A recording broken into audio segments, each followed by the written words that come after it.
You're listening to Impulse to Innovation. The Institution of Mechanical Engineers podcast. I'm your host, Dr. Helen Mees. As a global community of mechanical engineers with over 120,000 members in 140 countries, the Institution of Mechanical Engineers has been at the heart of the engineering profession since 1847. The institution's mission is to improve the world through engineering by sharing the latest news, views and insight into the creative world of technology and the people that make it happen. In this month's episode, we turn our attention skyward to the captivating world of space, and specifically satellite technology.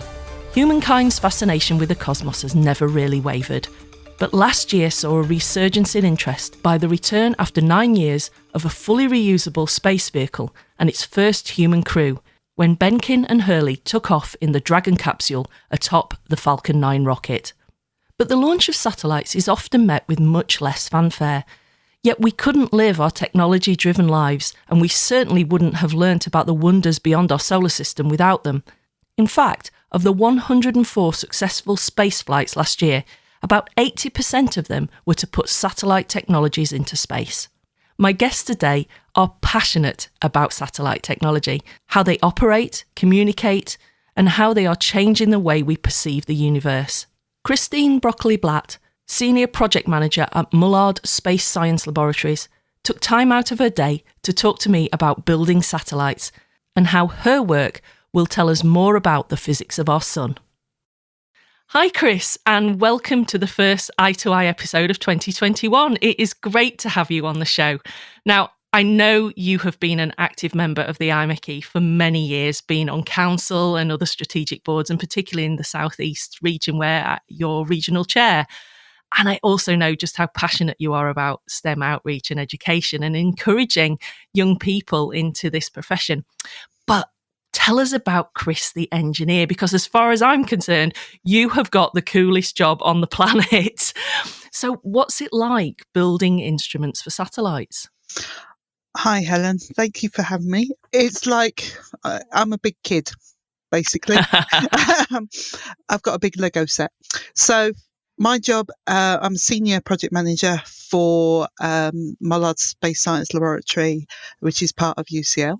And our mission, as it were, is to design space instruments for satellites.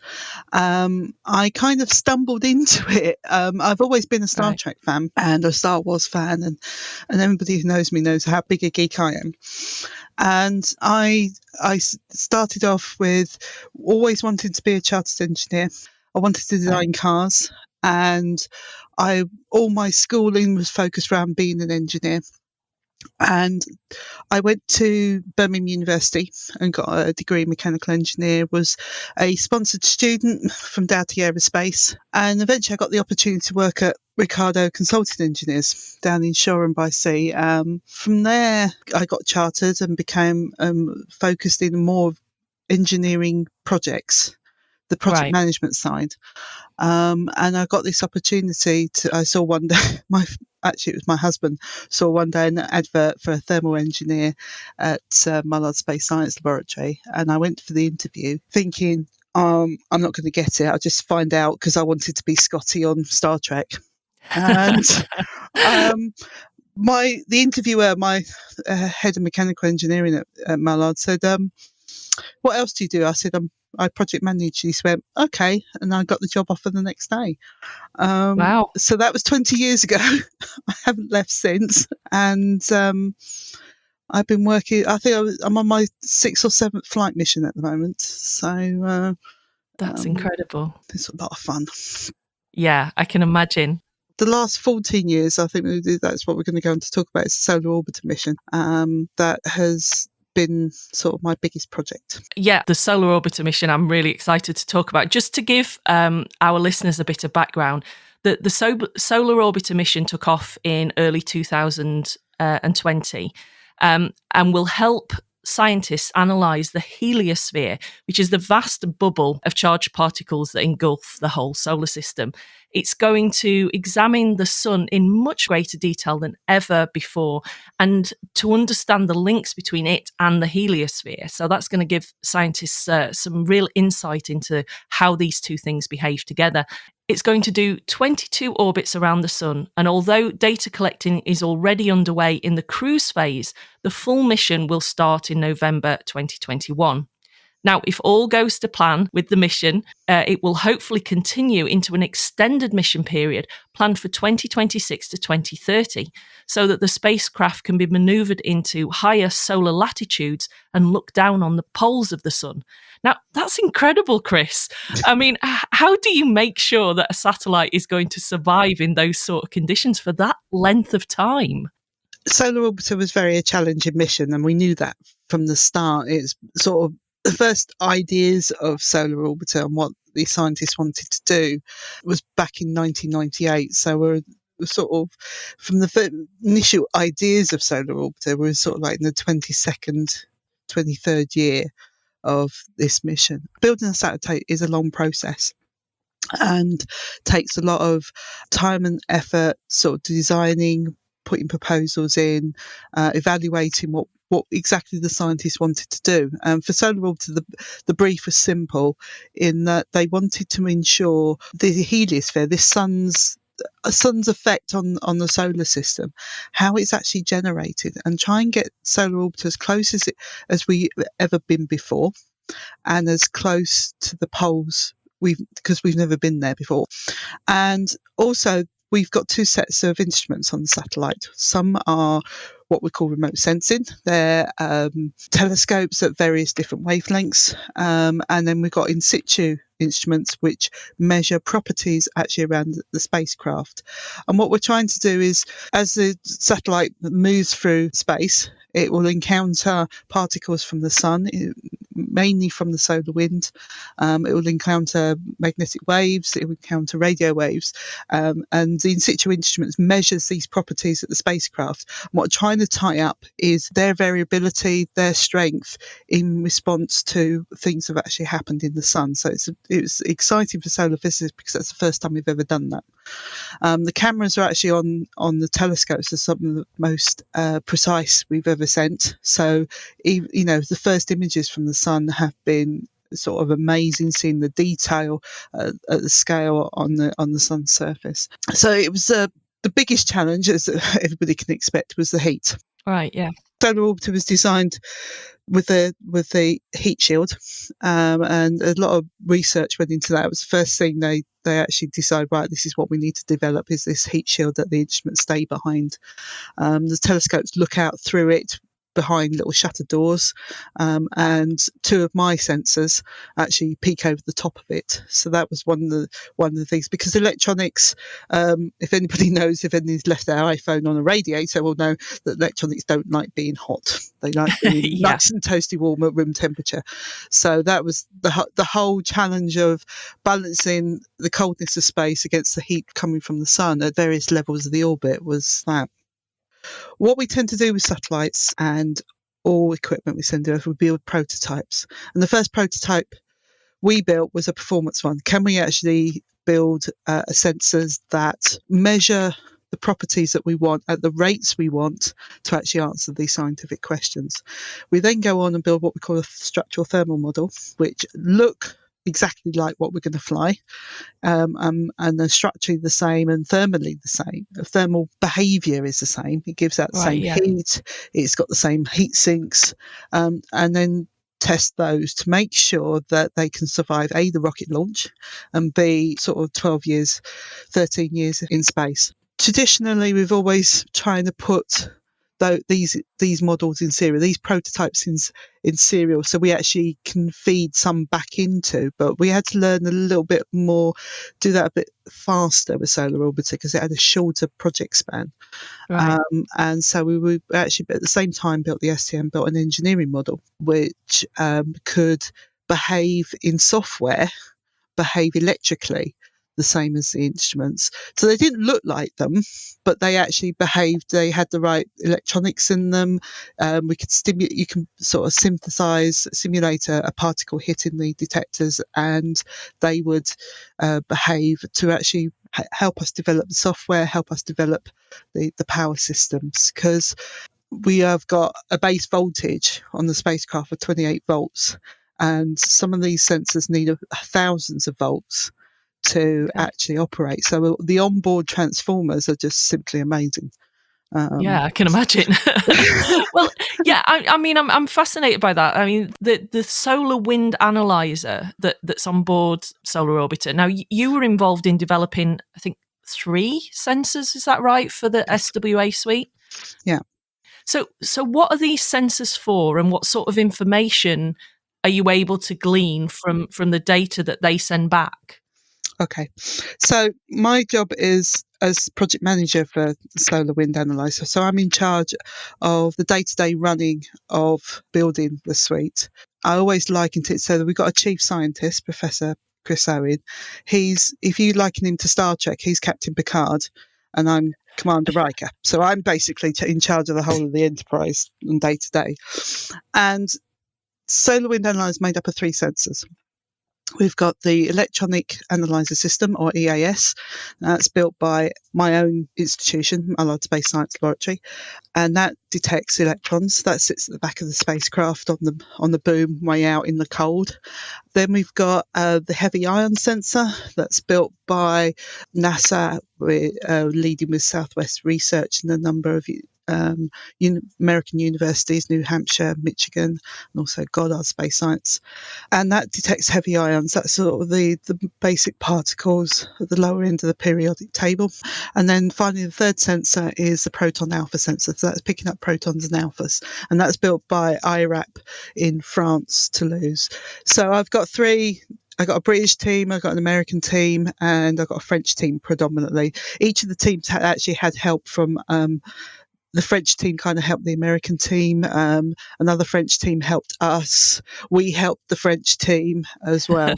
And because some of the technologies are similar, it was a way to develop the sensors on tight budgets because no one country can do a whole instrument. Yeah. That's as complicated as the Solar Wind Analyzer. And then all 3 sensors then connected to its own onboard computer, or the data processing unit, as we call it. And that was built by the Italians, IRAP, with a number of commercial companies over in Italy. We all been working together. So I've been in charge of 4 teams managing the development of this analyzer. Now, their aim is to analyse the solar wind and look at the different sets of particles, look at the population, the speed of the particles, and also their energies. And from that, we can develop maps of the solar wind as it hit the spacecraft. And by linking that up to the data on the telescopes, we can see what events on the sun actually generate these different types of solar wind. Ah, okay. So you're bringing lots of different images, different data sets together to create a picture, if you like. Yeah. A weather picture. A weather picture. Yeah, fantastic.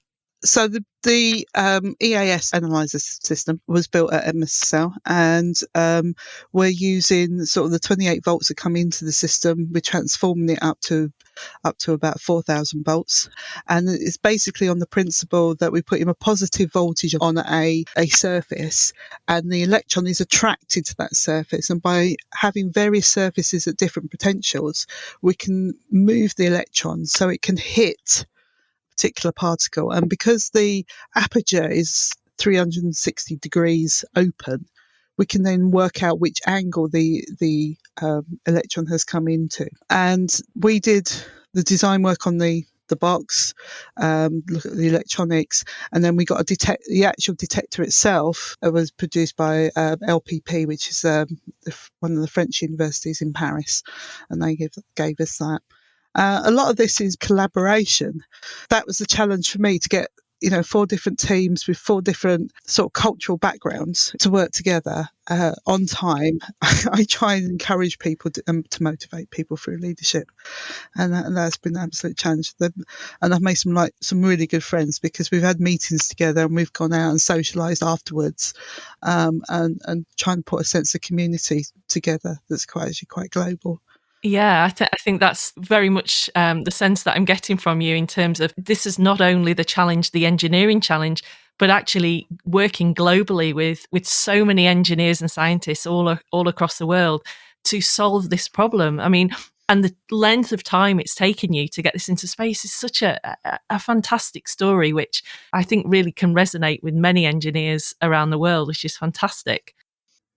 So, Chris, there's been quite a lot of interest in the development of new propulsion systems recently for satellites and particularly deep space missions. The UK government has announced a £4 million investment at the end of last year for the state-of-art satellite propulsion test facility that's going to be built at Aylesbury.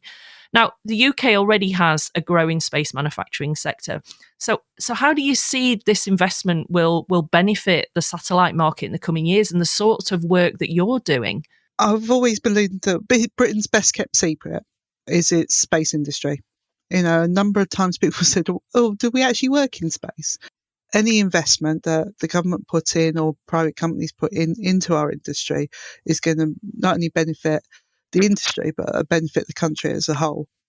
As for development of new propulsion systems, I'm quite excited about that because it would only promote the UK as an engineering source. We are renowned for being able to solve problems and get things done within the industry. I do believe that this is a sort of benefit, and also the future engineers to come that will take the UK space industry into new heights, as it were. Yeah, I absolutely agree. I mean, it's an industry that not many people know about in the UK, and yet we have this big centre down in Harwell, don't we, where all of these organisations come together, and it's a really growing industry, not just the satellite and space industry, but all of the supply chain that goes with that. It's certainly great to see the government investing this kind of money to enable the UK and people like yourself to continue the work that you're doing. Chris, thank you so much for joining us today. I've really appreciated you taking the time out of your what must be incredibly busy day to talk to us about just a small part of what you've been doing with Solar Orbiter. So what's the next big mission that you're working on then at the moment? I'm currently senior project manager for an instrument called VIS. It's a camera that is searching for dark matter. The Euclid mission is due for launch in 2022. We're currently testing the instrument actually on the satellite, and again that's a European mission, and that's very exciting because that's looking at dark matter and dark energy in the universe and trying to discover, the missing 96% that we can't account for in the universe. That sounds really exciting and well beyond my ability to understand it. I'll leave that to the physicists, I think. Yeah, I do. I just order them about. Chris, thank you ever so much for sharing your wonderful career and what you're working on. And it's been really great to talk to you. Thank you ever so much. Thank you, Helen.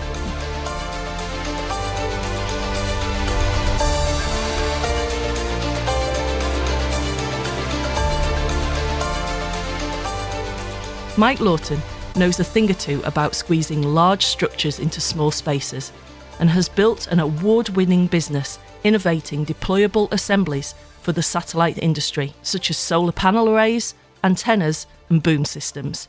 His motivation is to challenge tried and tested techniques by creating lighter, less complex and lower cost systems for satellite manufacturers. I began by asking Mike what propelled him into the satellite industry. Welcome to I2I, Mike. Thank you so much for joining us today. I would very much like to start with your journey into the satellite engineering world, because you're an electronic and electrical engineer by training, aren't you? But you're also a serial entrepreneur. So what got you interested in the space industry, and how did you end up being the founder of Oxford Space Systems? Well, hi, Helen. Well, thanks for giving me the opportunity to talk today. Yes, you're absolutely right. I trained as an electrical and electronic engineer. That's what my degree is in. And also, I think, unusually, perhaps for someone with a degree, I also did an apprenticeship in electrical engineering in my local shipyard, as it was at the time, probably giving away my age there. So I became quite experienced on working on things like the electrical systems for nuclear submarines and frigates and destroyers. So quite a broad exposure at a very young age to the world of engineering. But in parallel to that, when I was growing up, and the reason I got into space and science and engineering was, I think, like a lot of kids, I grew up on a diet of Star Trek. That's the original one, the original Star Trek, and Doctor Who. And just became absolutely fascinated with technology. And that kind of really turned me on to the fact of, hey, maybe if at that time, can I actually be an astronaut? And that was my aspiration. But then kind of worked out that was actually a very limited career choice. Only a very small handful of people at that time actually got to be on orbit. So I thought, if I can't actually be someone who's going to fly in a spaceship, maybe I could get into designing spaceships and things that go on orbit. And that really kind of set me on that trajectory of ultimately getting into the space sector and then founding my own space business. I think we all at some point have had Star Trek or Star Wars or something along those lines as a catalyst for our interest in engineering. I certainly have. And I was going to say, the real geeks amongst us who grew up in the UK and are of a certain vintage may even remember a program called Blake's 7 on BBC. Oh, yes. And that had a fantastic spacecraft in there called the Liberator. And I just thought that was better than the Starship Enterprise. And I'm sure people can look on YouTube and find some early clips from that very cardboard-setted program that the whole set would wobble when the actors rushed in. But that was for me, that was one of the iconic programs that really turned me on to kind of space technology and artificial intelligence, a great kind of computer in there called ORAC. And I thought, my gosh, this is wonderful stuff. ORAC is probably my favourite computer robot, however you would like to describe him, of his time. Despite him being a fictional object, he certainly sparked a lot of interest in me about the idea of of artificial intelligence. He did a lot for a plastic box with LEDs in, didn't he? He certainly did, yeah. Now, Mike, you've been quoted as calling what you do as IKEA satellites. But I know that there's a lot more to it than that. So I think it's safe to say that you've pioneered some of the most complex deployable antenna arrays in the business, which, for those of our listeners who don't understand, it's about maximising the stowage efficiency and minimising the mass of the antenna arrays. And I can only describe the images that I've seen of your antennas as engineering origami is probably the best way. You fold these huge arrays into such tiny spaces. So tell us a little bit about how you do that and what kind of processes you go through to develop one of these arrays. Yeah, certainly. Perhaps if we start with why we have to do this.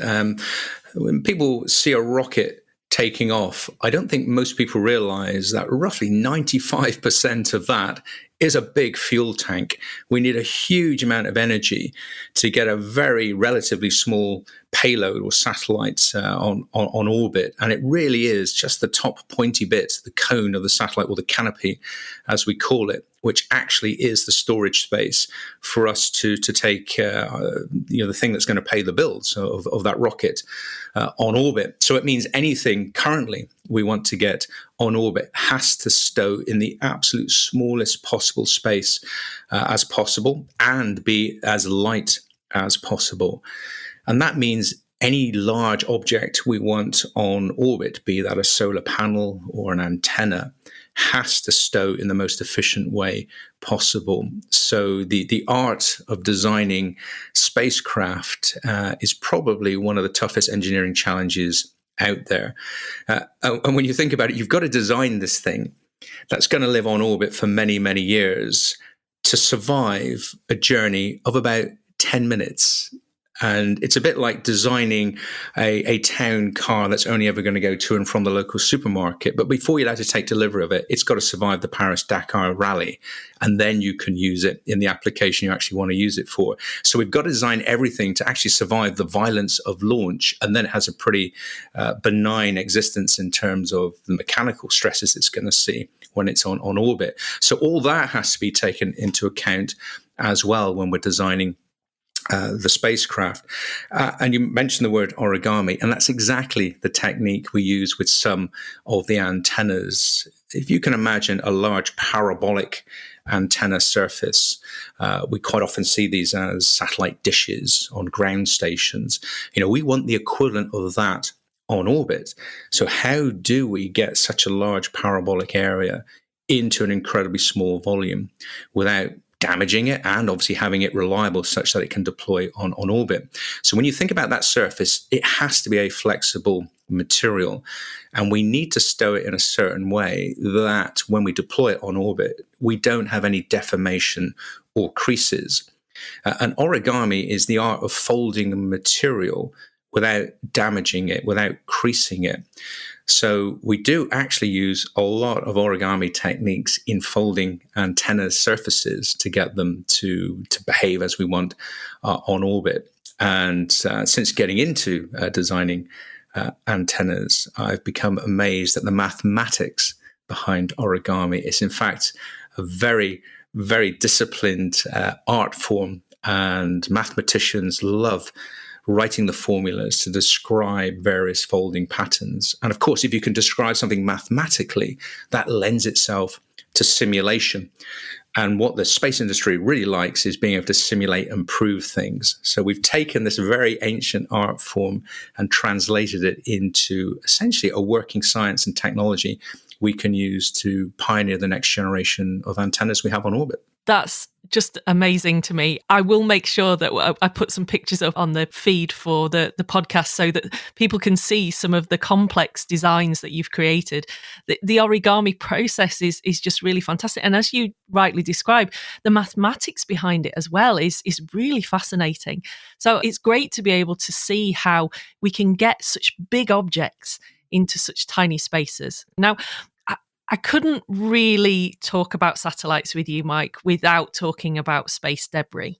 The UK government has announced last year a new £1 million fund for projects to tackle the growing problem of hazardous space debris, giving organisations a grant of up to £250,000 to come up with smart solutions to the problem. Do you think that the reclamation of space junk will become just as important as part of the design process of the satellites in the future? So rather than just kind of letting them clog up near space, we'll have to think about how we're going to bring them back and reuse some of this material. Yeah, that's a great question. I think exactly the same attitude we took with the Earth's oceans when we thought, you know what, the ocean is an infinite dustbin. We can just dump anything in there and it really doesn't matter. Well, it turns out it really does matter. And obviously plastic pollution has really highlighted you can't treat something as huge as the ocean as an infinite waste basket.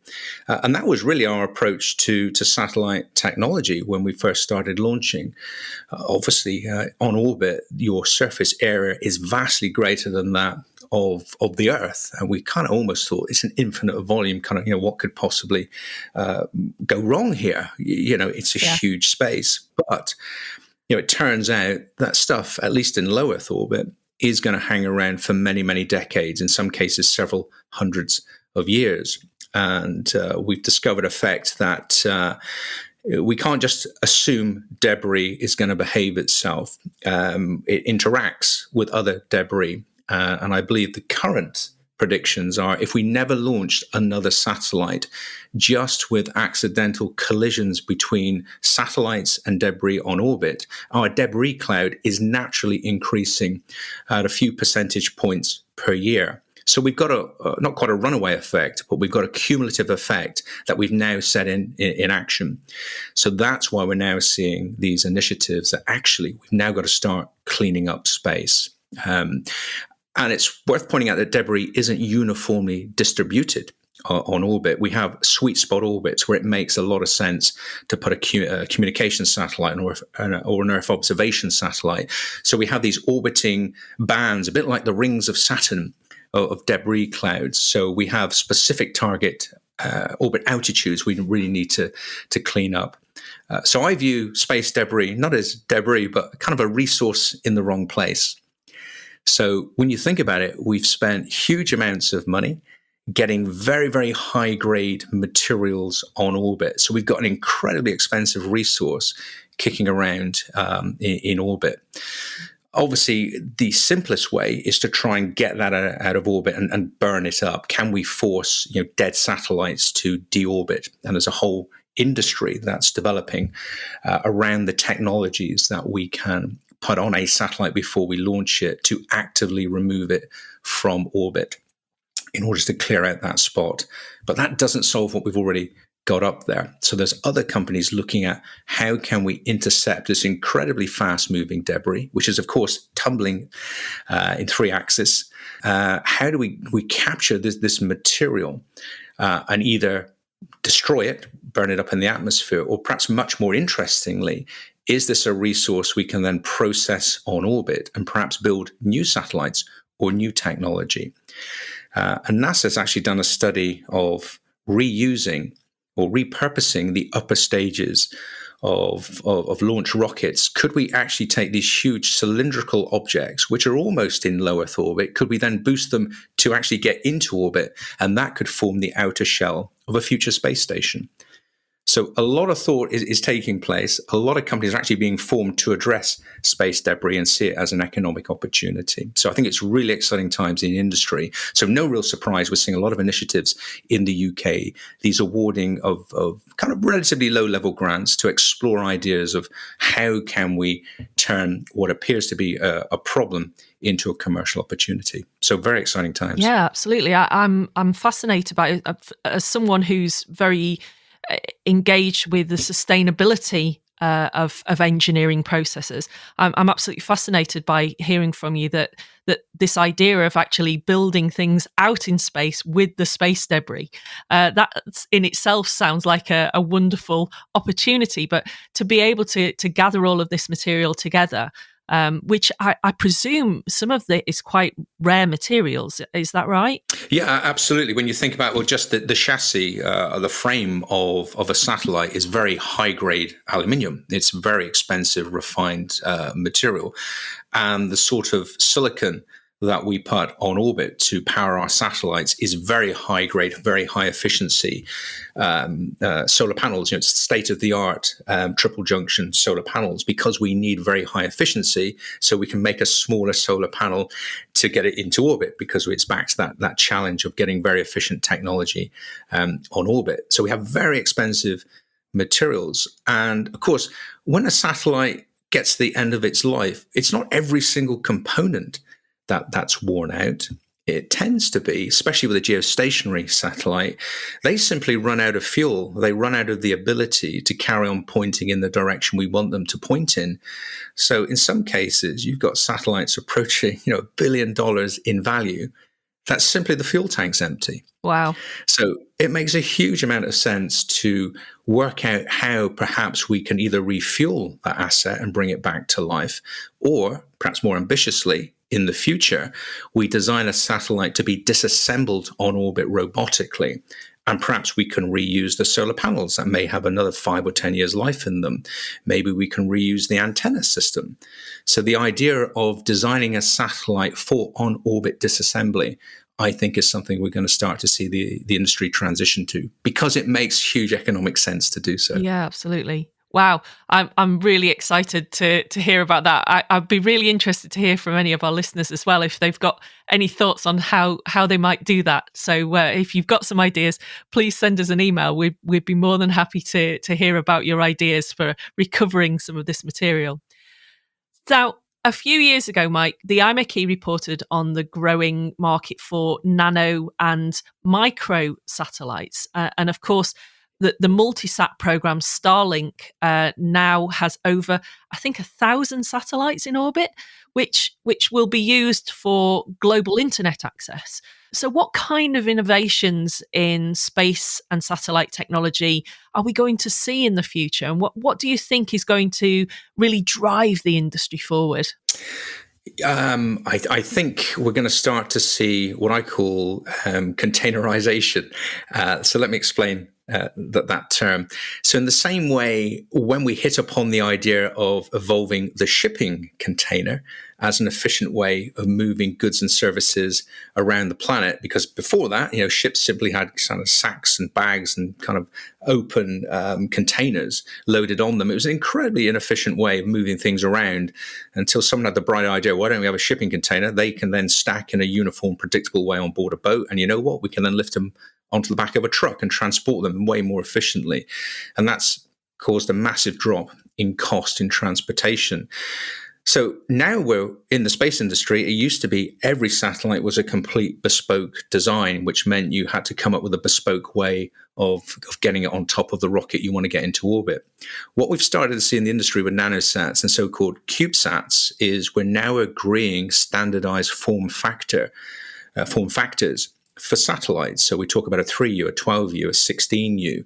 So if you can take a standard satellite chassis and use that as your baseline, then already you've saved yourself a huge amount of money because you're not designing the external framework for your satellite. And of course, if you stay within that form factor, you can then slot into a standard launch cradle on a satellite. So the cost of getting onto orbit is dropping significantly the more and more we standardize and agree certain form factors. Of course, it doesn't mean every satellite can conform in the same way. Not everything you want to ship across the ocean fits into a shipping container. But by and large, if you are smart enough and have a great team of engineers that you can design your mission, that camera you want to get on orbit or that communication system, if you can design it to fit inside a standardized form factor, then it's going to really drop the cost and drive the volume in the industry. And that's exactly what we're seeing with these large constellations. They are essentially carbon copies of each other. So now we're moving towards a so-called production line approach to space hardware. So rather than a satellite taking decades to design and build, literally, certainly with the Starlink and OneWeb, the aim is to literally have a satellite coming off the production line, every day, or in some cases, 2 or 3 satellites per day coming off a production line. And you can only do that when you agree on standardization across the whole portfolio of the satellite technology ecosphere. And I think the other point I touched on that I think is really exciting is designing our satellites in future to be disassembled and reused on orbit. So standardization and reusability, reassembly on orbit, I think are going to be really interesting areas that the space sector is going to move towards. Yes, it sounds like there are a lot of opportunities there for engineers in other sectors of industry to be able to bring some of their knowledge to this particular problem in terms of the production line and the process of developing these technologies. You're absolutely right. Why are we going to try and learn from a blank sheet of paper? I think the automotive industry is a fantastic example of that. A modern car is an incredibly complex machine, yet we get them coming off the production line every 30 minutes.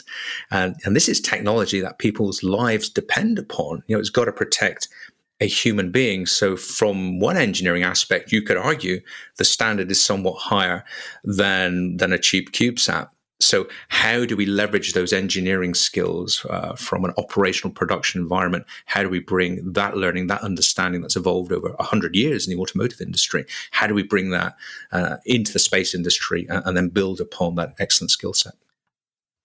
Mike, thank you so much for really giving us an insight into the way that these antenna and booms and all of this equipment gets stored into these really small spaces. It's been really fascinating to listen to the work that you've done, and I can see just how passionate and engaged you are with developing new innovations and technology. So thank you ever so much for joining us today. Well, thank you for the opportunity. Thanks for inviting me. And yeah, I guess as a small child, my dream kind of came true. I am working in space, even though I'm not flying in space yet.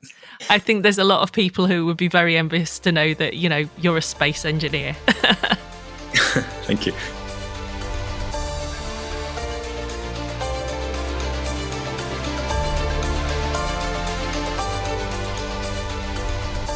That's all for this month. In the next episode, we'll be taking a journey through the rail industry.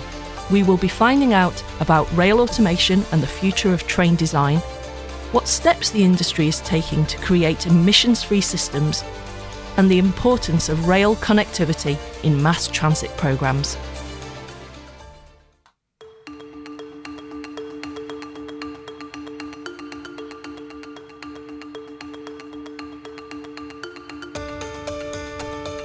You've been listening to Impulse to Innovation, the Institution of Mechanical Engineers podcast.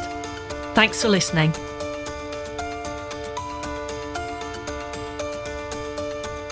We'd love to hear from you, so if you'd like to share any news or any feedback with us, then please email us podcast@imeche.org.